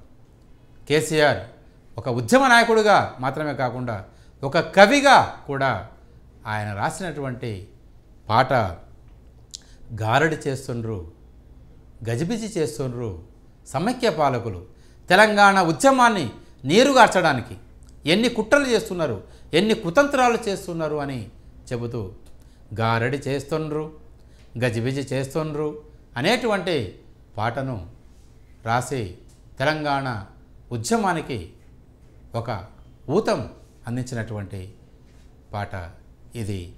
కేసీఆర్ రాసిన పాట గారడి చేస్తుర్రు అను పాట రచయిత కేసీఆర్ కల్వకుంట్ల చంద్రశేఖరరావు. గోరటి వెంకన్న రాసినటువంటి పాటల్లో పల్లె కన్నీరు పెడుతుందో కనిపించని కుట్రల, అదేవిధంగా వాగు ఎండి పాయరో అనేటువంటి పాట, తర్వాత జైబోలో అమరవీరులకు అనేటువంటి పాట, గల్లీ చిన్నది గల్లీ చిన్నది గరీబోళ్ళ కథ పెద్దది, గల్లీ చిన్నది గరీబోళ్ళ కథ పెద్దది, వారి ఉన్న ఇల్లు కిల్లి కొట్టు కన్న చిన్నగున్నవో గల్లీ చిన్నది అని ఒక నిరుపేదల పట్టణంలో ఒక నిరుపేదల ఆ జీవన స్థితిగతుల్ని ప్రతిబింబించినటువంటి పాట గల్లీ చిన్నది అనేటువంటి పాట. అదేవిధంగా ఇద్దరము విడిపోతే భూమి బద్దలవుతుందా, ఇద్దరం విడిపోతే భారత్ పాకిస్తాన్ మధ్య కంచె ఏర్పడింది కానీ తెలంగాణకు ఆంధ్రకు మధ్య ఎలాంటి కంచె ఏర్పడదు, భూమి బద్దలు కాదు, మధ్యన కంచె ఏర్పడదు, ఒక గోడ అనేది కూడా ఏది ఉండదు. ఏమైనా ఒక ప్రజలుగా మనం ఒక ప్రాంతాలుగా విడిపోతున్నాం తప్ప తెలుగు వాళ్ళంగా మనం కలిసే ఉంటున్నాము అనేటువంటి భావన తెలియజేస్తూ గోరటి వెంకన్న రాసినటువంటి పాట ఇద్దరము విడిపోతే భూమి బద్దలవుతుందా, ఏమీ కాదు అని తెలియజేస్తూ, అదేవిధంగా గూడ అంజయ్య రాసినటువంటి ఊరు మనదిర ఈ వాడ మనదిర అని, అదేవిధంగా రాజిగా ఒరి రాజిగా యములాడ రాజిగా అని తెలియజేస్తూ తెలంగాణ ఉద్యమంలో ప్రజల్ని చైతన్యపరుస్తూ వారు రాసినటువంటి పాట. అదేవిధంగా అయ్యోనివా నువ్వు అవ్వోనివా తెలంగాణకు పాలోనివా నువ్వేమన్నా, నువ్వేమీ కాదే, నువ్వెందుకు మా బతుకులు చిత్రం చేస్తావు, ఎందుకు మాకు దక్కాల్సిన దాన్ని దక్కకుండా చేస్తావని అయ్యోనివా నువ్వు అవ్వోనివా అను పాటను రాసిన కవి గూడ అంజయ్య. అదేవిధంగా నాగేటి సాలల్లా నా తెలంగాణ నా తెలంగాణ అనేటువంటి పాట కూడా తెలంగాణ ఉద్యమానికి ఎంతో ఉపకరించినటువంటి పాట. ఈ నాగేటి సాలల్లా నా తెలంగాణ నా తెలంగాణ అనేటువంటి పాటను రాసినటువంటి కవి నందిని సిద్ధారెడ్డి. ఈ పాటకు 2001లో రాష్ట్ర ప్రభుత్వం ఇచ్చేటువంటి ఒక నంది అవార్డు, సినీ రంగంలో ఇచ్చేటువంటి ఒక నంది అవార్డు దక్కినటువంటి పాట నాగేటి సాలల్లా నా తెలంగాణ నా తెలంగాణ అనేటువంటి పాట రచయిత ఎవరు అంటే నందిని సిద్ధారెడ్డి అని చెప్పుకోక తప్పదు.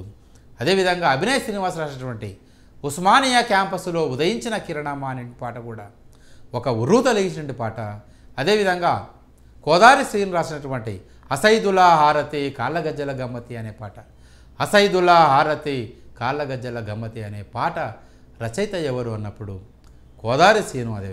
అదేవిధంగా తెలంగాణ ప్రాంతంలో బతుకు తెరువు లేక బొంబాయి ప్రాంతానికి వలసపోతున్నటువంటి ప్రజల దీనావస్థను కళ్ళకు కట్టే విధంగా అమ్మ పైలంగుండు అమ్మ పైలంగుండు అమ్మ మాయమ్మ బొంబాయికి వెళ్తున్న తల్లి మాయమ్మ అనేటువంటి పాటను కోదారి శ్రీను రాస్తే దాన్ని చాలా చక్కగా గానం చేసి తెలంగాణ ఉద్యమానికి ఎంతో ఊతం అందించినటువంటి పాట గానం చేసిన వారు పైలం సంతోష్. ఈ పాటతోనే పైలం సంతోషిగా ప్రసిద్ధిగాంచారు కవి గాయకుడు పైలం సంతోష్. తెలంగాణ అస్తిత్వ ఉద్యమంలో భాగంగా అనేక మంది కవులు రచయితలు కవితల్ని రాసి రచనలను వెలువరించే తెలంగాణ ఉద్యమ ఉన్ముఖుల్ని గావించడం జరిగింది ప్రజల్ని. తెలంగాణ రాష్ట్రం సాకారం గావించడానికి సఫలీకృతులయ్యారు. ఇలా ప్రజాకవి గద్దర్ నుండి మొదలుకొని గోరెడ్డి వెంకన్న కావచ్చు, గూడ అంజయ్య కావచ్చు, కోదారి శ్రేణు కావచ్చు, అభినయ శ్రీనివాస్ కావచ్చు, అంబటి వెంకన్న కావచ్చు, డాక్టర్ కృష్ణ కౌండిన్య కావచ్చు, ఇలా అనేక మంది కవులు తమ పాటల్ని పలు వేదికల మీద ఆడి పాడి ప్రజల్ని చైతన్యపరిచి తెలంగాణ రాష్ట్రం సాకారం గావించడానికి తోడ్పడ్డారు. మా కొద్దీ ఆంధ్ర పెత్తనం అంటూ డాక్టర్ కృష్ణ కౌండిన్య రచించినటువంటి పాట తెలంగాణ సమాజం పూర్తిగా సమైక్య పాలనలో ఏ విధంగా అన్యాయానికి గురైంది కళ్ళకు కట్టినట్టుగా వర్ణిస్తూ సుమారు 23 చరణాలతో కూడినటువంటి మా కొద్దీ ఆంధ్ర పెత్తనం అనేటి పాట.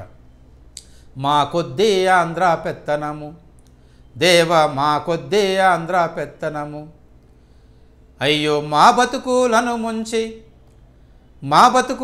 ముంచి మమ్ము నిలువున ముంచే, మా కొద్దీ ఆంధ్ర పెత్తనము దేవ మా కొద్దీ ఆంధ్ర పెత్తనము అని ఇలా కొనసాగేటువంటి పాట. అదేవిధంగా కోదారి శ్రీను రాసినటువంటి పాటల్లో కూడా చాలా ముఖ్యమైనటువంటి పాటలు, తెలంగాణ ప్రజల్ని ఉర్రూతలూయించినటువంటి పాటల్లో ముఖ్యమైనటువంటిది అసైదుల ఆరతి కాళ్ళగజ్జల గమ్మతి అనేటువంటి పాట. నిజంగా ఆ పాట పాడుతూ ఉంటే ఆ సభలో ఉన్నటువంటి ప్రతి ఒక్కరు కూడా ఎగిరి కేరింతలు కొడుతూ గంతులేస్తూ పాడే విధంగా ఉన్నటువంటి ఉద్యమ ఉన్ముఖుల్ని గావించే విధంగా ఉన్నటువంటి పాట కోదారి శ్రీను రాసినటువంటి అసైదుల ఆరతి కాళ్ళగజ్జల గమ్మతి అనే పాట. అదేవిధంగా బొంబాయికి వెళ్తూ పాడేటువంటి పాట అమ్మ పైలంగుండు అమ్మ మాయమ్మ బొంబాయికి వెళ్తున్న తల్లి మాయమ్మ అని కోదారి శ్రీను రాయగా పైలం సంతోష్ పాడినటువంటి పాట. ఇలా అనేక మంది కవులు రచయితలు తెలంగాణ అస్తిత్వ ఉద్యమ స్పృహతో రచనలు చేసి తెలంగాణ ప్రజల్ని ఆలోచింపజేయడమే కాకుండా తెలంగాణ ఉద్యమంలో పాల్గొనేటట్లు చేయడం జరిగింది. తెలంగాణ తొలిదశ ఉద్యమానికి మలిదశ ఉద్యమానికి ఉన్న తేడా ఏంటంటే తెలంగాణ తొలిదశ ఉద్యమంలో సాంస్కృతిక చైతన్యం లేదు, ఒక రాజకీయ చైతన్యం తప్ప అక్కడ సామాజిక చైతన్యం కానీ సాంస్కృతిక చైతన్యం అనేది లేదు. మలిదశ ఉద్యమంలో సాంస్కృతిక చైతన్యం అనేది వచ్చింది. కవులు, కళాకారులు, గాయకులు, రచయితలు ప్రతి ఒక్కరు కూడా తెలంగాణ సమాజాన్ని ఆలోచింపజేసే విధంగా కవిత్వాన్ని రాశారు. తెలంగాణ రాష్ట్ర ఆవశ్యకతను గూర్చి తెలంగాణ ప్రాంతంలోని ప్రతి ఒక్కరు కూడా ఆలోచింపజేసే విధంగా రచనలు చేశారు. తక్షణం తెలంగాణ రాష్ట్రం ఆవశ్యకత ఉన్నది, తెలంగాణ రాష్ట్రం కావాలి అని ఆలోచింపజేసే విధంగా రచనలు చేశారు. ప్రతి ఒక్కరు కూడా ఇక్కడ ఉద్యమాన్ని నడిపించేటువంటి నాయకుడు ఉద్యమానికి ఒకవేళ వెన్నుపోటు పొడవాలనుకున్నా కూడా తెలంగాణ ప్రజలు ఊరుకునే స్థితిలో లేరు. తెలంగాణ మలిదశ ఉద్యమంలో నాయకుడు ఒకవేళ ఉద్యమానికి దూరంగా వెళ్ళిపోవాలని ఆలోచించినా కూడా తెలంగాణ ప్రజలు ఆలోచించేటట్లుగా లేరు. కాబట్టి ఇక్కడ ప్రతి పల్లెలో గ్రామాన ఇక్కడ తెలంగాణ ఉద్యమ నాయకులు వచ్చారు. ప్రతి ఇంట్లో ప్రతి ఊరిలో కవులు, కళాకారులు వచ్చారు, గాయకులు వచ్చారు, రచయితలు వచ్చారు. ఆ విధంగా రావడం వల్లనే తెలంగాణ మలిదశ ఉద్యమం అనేది సఫలీకృతమైంది. తెలంగాణ రాష్ట్రం సాకారం కావడం జరిగింది. ఇలా తెలంగాణ సాహిత్యంలో అనేకమైన అస్తిత్వ ఉద్యమాలు వచ్చాయి. తెలుగు సాహిత్యంలో ముఖ్యంగా ఆంధ్ర ప్రాంతంలో వచ్చినటువంటి భావ కవిత్వం అనేది తెలంగాణ ప్రాంతంలో లేదు. మిగిలిన అన్ని ఉద్యమాలు ఇక్కడ వచ్చాయి. అవి అభ్యుదయ కవితా ఉద్యమం కావచ్చు, దిగంబర కవితా ఉద్యమం కావచ్చు, అదేవిధంగా విప్లవ కవితా ఉద్యమం కావచ్చు, దళితవాద కవిత్వం కావచ్చు, స్త్రీవాద కవిత్వం కావచ్చు, ముస్లింవాద మైనార్టీ కవిత్వం కావచ్చు, ముస్లిం మైనార్టీ కవిత్వం కావచ్చు, ఆ తర్వాత తెలంగాణ ప్రాంతీయ అస్తిత్వ ఉద్యమం కావచ్చు. ఇవన్నీ తెలంగాణ సాహిత్యంలో వచ్చినటువంటివే. ఈ ఉద్యమాలన్నీ కూడా ఆయా కాలాలలో ఆయా ప్రజలను చైతన్యపరచడం కోసం, ఆయా ప్రజల ఉనికిని కాపాడుకోవడం కోసం వచ్చినటువంటి ఉద్యమాలే. ప్రతి ఉద్యమం కూడా అంతో ఇంతో సఫలం కావడానికి, ఆ ప్రజల్ని చైతన్యపరచడానికి, ప్రజల్ని ఆలోచింప చేయడానికి దోహదపడ్డాయని ఈ సందర్భంగా చెప్పుకోవచ్చు. కాబట్టి ఒక్కొక్క అస్తిత్వ ఉద్యమాన్ని గురించి, ముఖ్యంగా అభ్యుదయ కవిత్వ రచనకు శ్రీకారం చుట్టినటువంటి కవి ఎవరు అన్నప్పుడు మనం శ్రీశ్రీ అని చెప్పాలి. అయితే తెలంగాణ ప్రాంతంలో అభ్యుదయ పందాలో రచనలు చేసిన వారు ఒక కాళోజీ, దాశరథి కృష్ణమాచార్యులు, దాశరథి రంగాచార్యులు, అదేవిధంగా డాక్టర్ సి నారాయణ రెడ్డి, ఆచార్య ఎన్ గోపి, అదేవిధంగా జూకంటి జగన్నాథం, నాలేశ్వరం శంకరం, అన్నవరం దేవేందర్, వేణు సంకోజు, ఇలా చెప్పుకుంటూ పోతే అనేక మంది ఒక మానవతావాదంతో, ఒక అభ్యుదయ దృక్పథంతో రచనలు చేసిన వారు చాలామంది ఉన్నారు. అలాంటి వారిలో చెప్పుకోదగ్గ కవి doctor C Narayana Reddy. Jnanpith award పొందిన ఏకైక కవి ఎవరు అంటే, తెలంగాణ ప్రాంతానికి చెందిన ఏకైక కవి ఎవరు అంటే డాక్టర్ సి నారాయణ రెడ్డి అని గుర్తుంచుకోవాలి. ఆయన రాసినటువంటి విశ్వంబరకు జ్ఞానపీఠ అవార్డు లభించింది.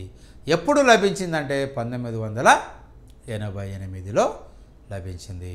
ఆ తర్వాత వచ్చినటువంటి దిగంబర కవుల్లో ముగ్గురు కవులు తెలంగాణ ప్రాంతానికి చెందినవారు. ఆ ముగ్గురు ఎవరు? నిఖిలేశ్వర్, జ్వాలాముఖి, చెరబండరాజు. ఈ ముగ్గురు కూడా తెలంగాణ ప్రాంతానికి చెందినటువంటి దిగంబర కవులు. ఆ తర్వాత విరసం ఏర్పడిన తర్వాత విరసంలో కూడా సభ్యులుగా చేరి నిఖిలేశ్వర్, జ్వాలాముఖి, చెరబండరాజు అద్భుతమైనటువంటి విప్లవ కవిత్వాన్ని, రచనలని చేయడం జరిగింది. ఆ తర్వాత స్త్రీవాద కవిత్వం, దళితవాద కవిత్వం, ముస్లిం మైనార్టీవాద కవిత్వం, తెలంగాణ ప్రాంతీయ అస్తిత్వవాదంతో వచ్చినటువంటి కవులు, రచయితలు అద్భుతమైన కవిత్వాన్ని, రచనల్ని వెలయించి తెలంగాణ సాహిత్యాన్ని సుసంపన్నం చేయడం జరిగింది. ఇలా తెలంగాణ సాహిత్యాన్ని అధ్యయనం చేసేటువంటి క్రమంలో శాతవాహనానంతర యుగం నుండి ఆధునిక యుగం వరకు ఉన్నటువంటి కవుల్ని, రచయితల్ని, ఆయా కవులు, రచయితలు రచించినటువంటి రచనలను గూర్చి సమగ్రంగా అధ్యయనం చేయాల్సిన అవసరం ఎంతైనా ఉంది. పోటీ పరీక్షలకు ప్రిపేర్ అయ్యేటువంటి మీరు తెలంగాణ సాహిత్యంలో ప్రథమ స్థానాన్ని పొందినటువంటి కవుల గురించి కావచ్చు, రచయితల గురించి కావచ్చు, ఆయా ప్రక్రియల గురించి కావచ్చు, ప్రత్యేకంగా అధ్యయనం చేయాల్సిన అవసరం ఎంతైనా ఉంది. మొట్టమొదట తెలంగాణ ప్రాంతానికి చెందినటువంటి, మొత్తం తెలుగు ప్రాంతాలకు చెందినటువంటి తొలి లిఖిత కవి ఎవరు అన్నప్పుడు గుణాఢ్యుడు అనే విషయాన్ని గుర్తుంచుకోవాలి. తెలుగు ప్రాంతాలకు చెందినటువంటి తొలి లిఖిత కవి గుణాఢ్యుడు. ఈయన రచించినటువంటి కథాకావ్యం బృహత్ కథ. ఇది ఏ భాషలో రాయబడింది? పైశాచీ భాషలో రాయబడింది. తొలి లిఖిత కవిగా గుణాఢ్యుడిని మనం గుర్తించాలి. ఆ తర్వాత తెలంగాణలో వేయబడినటువంటి తొలి సంస్కృత శాసనం ఏది అన్నప్పుడు ఇంద్రపాల నగర తామ్ర శాసనం. తెలంగాణ ప్రాంతంలో సంస్కృతంలో వేయబడిన తొలి శాసనం ఏది అన్నప్పుడు ఇంద్రపాల నగర తామ్ర శాసనం అనే విషయాన్ని గుర్తుంచుకోవాలి. తెలుగు పదాలు ఎక్కడ కనిపిస్తున్నాయి, అవి ఏ కాలానికి చెందినవి అనే విషయాన్ని గుర్తుంచుకున్నప్పుడు క్రీస్తుపూర్వం 3వ శతాబ్ది కాలానికి చెందినటువంటి కోటిలింగాల ప్రాంతములో వెలువడిన నాణాలపైన నారన, గోబద, సమవాప అనేటువంటి తెలుగు పదాలు కనిపిస్తున్నాయి. క్రీస్తు పూర్వం 3వ శతాబ్దికి చెందినట్టు, అంటే క్రీస్తు పూర్వం 3-4 శతాబ్దాల కాలం నాటికే తెలుగు భాష ఉన్నది అని ఈ శాసనం ద్వారా మనకు తెలుసు. అదేవిధంగా తెలుగులో మొట్టమొదటి గద్య శాసనం ఏది అన్నప్పుడు ధనంజయని కలమల శాసనం అని గుర్తుంచుకున్నాం. తెలంగాణ ప్రాంతంలో వేయబడిన తొలి గద్య శాసనం ఏది అన్నప్పుడు కొరివి శాసనం, క్రీస్తు శకం 930 ప్రాంతం నాటి కొరివి శాసనం. ముదిగొండ చాళుక్య రాజైన నిరవధ్యుడు వేయించిన కొరివి శాసనాన్ని గుర్తుంచుకోవాలి. తెలంగాణ ప్రాంతంలో తొలి గద్య శాసనం కొరివి శాసనం. తెలంగాణ ప్రాంతంలో వేయబడిన తొలి పద్య శాసనం ఏది అంటే కుర్క్యాల శాసనం. ఈ కుర్క్యాల శాసనాన్ని ఎవరు వేశారంటే పంపకవి సోదరుడైనటువంటి జినవల్లభుడు ఈ శాసనాన్ని వేయడం జరిగింది. కన్నడంలో ఆదికవి అయిన పంపకవి ఆయన ఆది పురాణము విక్రమార్జున విజయం అనే రచనలను కన్నడములో రాశాడు అని తెలుసుకున్నాం. తెలుగులో జినేంద్ర పురాణం అనే కావ్యాన్ని రాశాడు, కానీ అది లభించడం లేదు. అందుకే పంపకవి తెలుగులో ఆదికవి కాలేకపోయాడు. అదేవిధంగా తెలుగులో తొలి లక్షణ గ్రంథకర్త మల్లియ రేచన, ఇది గుర్తుంచుకోవాలి. తెలుగులో తొలి లక్షణ గ్రంథకర్త మల్లియ రేచన. ఈయన కవిజనాశ్రయం అనేటువంటి లక్షణ గ్రంథాన్ని రాయడం జరిగింది. తొలి లక్షణ గ్రంథం ఏదంటే కవిజనాశ్రయం. దీన్ని రచించినటువంటి కవి మల్లియ రేచన. తొలి లక్షణ గ్రంథకర్తగా మాత్రమే గుర్తింపు పొందాడు మల్లియ రేచన, ఎందుకంటే అది లక్షణ గ్రంథం కాబట్టి, కావ్యము కాదు కాబట్టి. ఆ తర్వాత వేములవాడ భీమకవి ఆదికవి అని అనుకున్నాము, కానీ ఆయనకు సంబంధించి ఆయన రచించినటువంటి రచనలు ఏవి కూడా లభించడం లేదు. ఇప్పుడు కొన్ని చాటు పద్యాలు మాత్రమే లభిస్తున్నాయి. అందుకే పాలుకురికి సోమనాథుడు తెలుగులో స్వతంత్ర కవి, మొట్టమొదటి స్వతంత్ర కవి, ఆది కవిగా ప్రసిద్ధిగాంచిన వాడు పాలుకురికి సోమనాథుడు. నన్నయ్య అనువాద కవి మాత్రమే, ఆయన ఆది కవి కాదు. స్వతంత్ర రచనలు చేయలేదు. ఆయన స్వతంత్ర రచనలు చేయలేదు. సంస్కృత మహాభారతాన్ని తెలుగులోకి అనువాదం చేయడానికి పూనుకున్నాడే తప్ప ఆయన స్వతంత్ర రచన చేయలేదు. కాబట్టి తెలుగులో ఆది కవి అని గుర్తింపు పొందినవాడు పాలుకురికి సోమనాథుడు. తెలంగాణ ప్రాంతానికి చెందిన కవి. తెలుగు అను పదమును మొట్టమొదట ప్రయోగించిన కవి ఎవరు? పాలుకురికి సోమనాథుడు. తెలుగు అనే పదాన్ని మొట్టమొదట ప్రయోగించిన వాడు పాలుకురికి సోమనాథుడు. అంతకుముందు తెలుగు అనే పదాన్ని నన్నయ్య కానీ నన్నచోడు కానీ ఎవరు కూడా తెలుగు అనే పదాన్ని ప్రయోగించలేదు. ఆంధ్రము, తెనుగు అనే పదాలను ప్రయోగించారే తప్ప తెలుగు అను పదమును ప్రయోగించలేదు. అదేవిధంగా తెలుగులో మొట్టమొదట ద్విపద కావ్య శతకం, ఉదాహరణ కావ్యములను రచించినటువంటి వాడు పాలుకురికి సోమనాథుడు. తెలుగులో తొలి ద్విపద కావ్యము ఏది? బసవపురాణం. తెలుగులో తొలి సాంఘిక పురాణము ఏది అన్న బసవపురాణం. తొలి విజ్ఞాన సర్వస్వంగా చెప్పుకోదగిన గ్రంథము ఏది? పండితారాధ్య చరిత్ర. సంపూర్ణ శతక లక్షణములు కలిగిన తొలి శతకం ఏది? వృషాధిప శతకం. తొలి ఉదాహరణ బసవోదాహరణ. ఇలా పలు సాహిత్య ప్రక్రియలకు ఆద్యుడు పాలుకురికి సోమనాథుడు.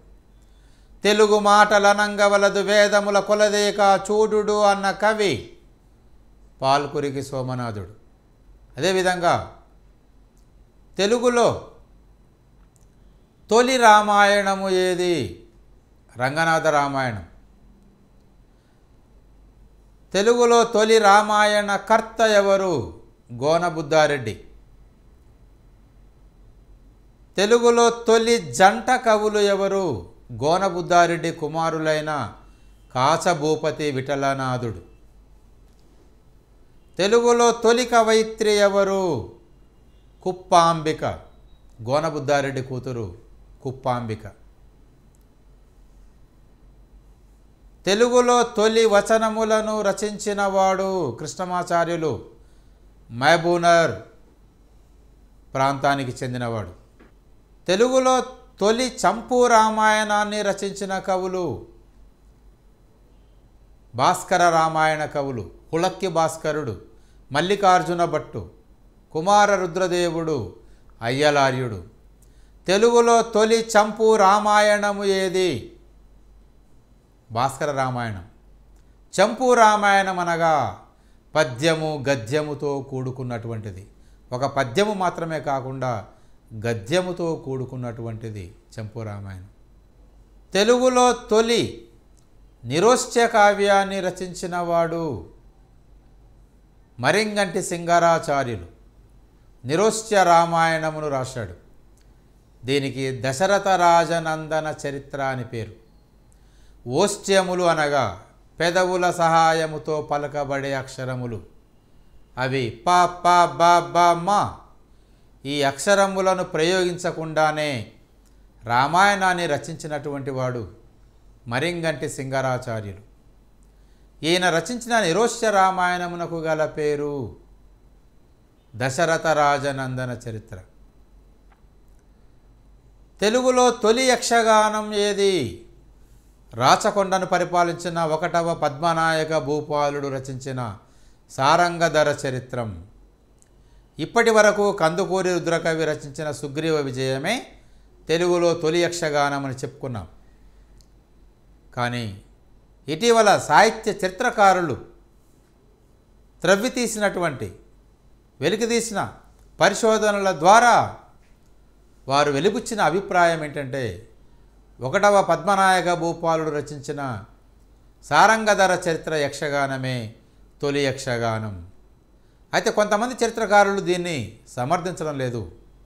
నేను ఇంతకుముందు చెప్పాను, ఒకవేళ సారంగధర చరిత్ర అనే ప్రస్తావన లేకుండా సుగ్రీవ విజయం అనేది ఆప్షన్లో ఉంటే సుగ్రీవ విజయాన్నే తొలి యక్షగానంగా గుర్తించాలి. రెండు ఇచ్చినప్పుడు సారంగధర చరిత్రనే ఆప్షన్గా సమాధానంగా గుర్తించాలి. అదేవిధంగా తెలుగులో తొలి చారిత్రక వచన కావ్యాన్ని రచించినటువంటి రచయిత ఏకామ్రనాథుడు ప్రతాపరుద్ర చరిత్రం అనేటువంటి చారిత్రక వచన కావ్యాన్ని రచించాడు. తెలుగులో తొలి చారిత్రక పద్య కావ్యాన్ని రచించిన కవి కాసె సర్వప్ప సిద్ధేశ్వర చరిత్ర అనేటువంటి కావ్యాన్ని రాయడం జరిగింది. అదేవిధంగా తెలుగులో తొలి నవల ఏది అన్నప్పుడు నరహరి గోపాలకృష్ణమ్మ శెట్టి రచించినటువంటి రంగరాయ చరిత్ర కాదు, తడకమల్ల కృష్ణారావు రచించినటువంటి కంబుకందర చరిత్ర. 1866లో తెలంగాణ ప్రాంతానికి చెందినటువంటి తడకమల్ల కృష్ణారావు కంబుకందర చరిత్ర అనేటువంటి నవలను రాయడం జరిగింది. తెలుగులో తొలి నవల ఏది అన్నప్పుడు కంబుకందర చరిత్ర. తొలి నవల రచయిత ఎవరన్నప్పుడు తడకమల్ల కృష్ణారావు. తొలి కథా రచయిత్రి ఎవరు అన్నప్పుడు బండారు అచ్చమాంబ. ఈమె రచించినటువంటి ధనత్రయోదశి అనే కథ హిందూ సుందరి పత్రికలో 1902లో వెలువడింది. ఈ కథయే తెలుగులో తొలి కథ. తెలంగాణ ప్రాంతానికి చెందిన బండారు అచ్చమాంబ రచించిన ధనత్రయోదశి తెలుగులో తొలి కథ. గురజాడ అప్పారావు రచించిన దిద్దుబాటు. అదేవిధంగా తెలుగులో తొలి కథా రచయిత బండారు అచ్చమాంబ రచించినటువంటి ధనత్రయోదశి. అయితే తెలుగులో తొలి దళిత కవిగా ప్రసిద్ధిగాంచిన వాడు దున్న ఇద్దాసు, చింతపల్లి దున్న ఇద్దాసు అని చెప్పుకోవచ్చు. తొలి దళిత కథారచయిత ఎవరన్నప్పుడు భాగ్యరెడ్డి వర్మ అని చెప్పుకోవాలి. తెలుగు సాహిత్యంలో మొట్టమొదట తెలంగాణ ప్రాంతానికి చెందినటువంటి కవి, జ్ఞానపీఠ అవార్డు పొందినటువంటి తెలంగాణ ప్రాంతానికి చెందిన ఏకైక కవి ఎవరన్నప్పుడు డాక్టర్ సి నారాయణ రెడ్డి అని చెప్పుకోవాలి. ఆయన రచించిన విశ్వంబరకు జ్ఞానపీఠ అవార్డు వచ్చింది. అదేవిధంగా జాతీయ స్థాయిలో సినీ గేయ రచయితగా బహుమతి అందుకున్నటువంటి కవి ఎవరన్నప్పుడు, తెలంగాణ ప్రాంతానికి చెందిన కవి ఎవరన్నప్పుడు సుద్దాల అశోక్ తేజ అని చెప్పుకోవాలి. ఒక సినీ గేయ రచయితగా జాతీయ స్థాయి బహుమతి పొందినటువంటి సినీ గేయ రచయిత సుద్దాల అశోక్ తేజ. ఠాగూరు సినిమాలో నేను సైతం ప్రపంచాగ్నికి సమిధనొక్కటి ఆవుతిచ్చాను అనే పల్లవితో మొదలయ్యేటువంటి పాటకు జాతీయ స్థాయిలో అవార్డు లభించింది సుద్దాల అశోక్ తేజకు. వీరు తెలంగాణ ప్రాంతానికి చెందినవారు. అంతకుముందు జాతీయ స్థాయిలో బహుమతి పొందినటువంటి ఇద్దరు సినీ గేయ రచయితలు కూడా ఆంధ్ర ప్రాంతానికి చెందినవారు. శ్రీశ్రీ కావచ్చు, వేటూరి సుందరరామూర్తి కావచ్చు. శ్రీశ్రీకేమో అల్లూరి సీతారామరాజులో తెలుగు వీర లేవరా దీక్షభూని సాగరా అనే పాటకు జాతీయ బహుమతి లభిస్తే, వేటూరి సుందరరామూర్తికి మాతృదేవోభవ సినిమాలో రాలిపోయే పువ్వా నీకు రాగాలు ఎందుకే అనే పాటకు జాతీయ స్థాయి బహుమతి లభించింది. గ్రంథాలు జాతీయ స్థాయిలో బహుమతుల్ని పొందినటువంటి కవులు, రచయితలు, అదేవిధంగా రాష్ట్ర ప్రభుత్వం చేత పురస్కారాలు పొందినటువంటి వారు. కాళోజీ పురస్కారాన్ని మొట్టమొదట పొందినటువంటి కవి ఎవరన్నప్పుడు అమ్మంగి వేణుగోపాల్, సెప్టెంబర్ 9, 2015. రెండవసారి కాళోజీ పురస్కారాన్ని పొందినటువంటి కవి ఎవరంటే గోరటి వెంకన్న, సెప్టెంబర్ 9, 2016 కాళోజీ జయంతిని పురస్కరించుకొని రాష్ట్ర ప్రభుత్వం కాళోజీ పురస్కారాలను ఇవ్వడం జరుగుతుంది. ఇలా పోటీ పరీక్షలకు ప్రిపేర్ అయ్యేటువంటి అభ్యర్థులు ప్రతి అంశాన్ని, ఏది ప్రథమం, ఏది ప్రత్యేకత కలిగినటువంటిది అనే విషయాన్ని దృష్టిలో ఉంచుకొని కూడా చదవాలి.